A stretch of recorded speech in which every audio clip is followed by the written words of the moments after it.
वाद संपवण्यासाठी आता जैन मुनी निलेशचंद्र महाराजांनी राज ठाकरेंना साकडं घातलं। राज ठाकरेंनीच मध्यस्थी करून हा वाद सोडवावा अशी अपेक्षा त्यांनी व्यक्त केली। तर हाती शस्त्र घेण्याची भाषा मराठी माणसाविरोधात नव्हती असं स्पष्टीकरण जैन मुनी निलेशचंद्र महाराज यांनी केलं। कबूतरखाने बंद केल्यापासून 20,000 कबूतर मृत्युमुखी पडल्याचा दावा त्यांनी केला।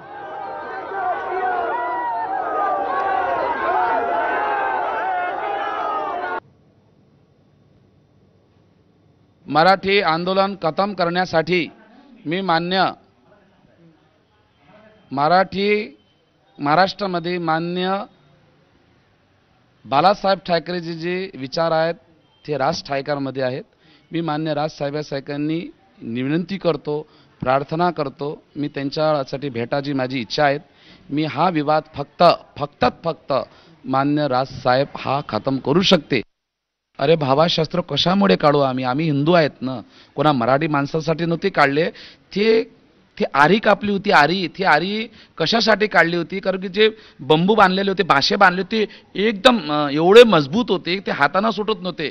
पण त्या जीवासाठी, दाना टाकण्यासाठी आम्ही ती आरीचा उपयोग केला, तलवारचा उपयोग नाही केला। और तुमच्या भाषेत जर मराठी लोकांना मी सांगत आहे की भ्रमित करता, तुम्ही सांगा ना कोणती तलवार उचलली। आम्ही ती आरी उचलली, ते दोरी कापासाठी, ते ताडपत्री कापासाठी, लोकाला मारासाठी नाही।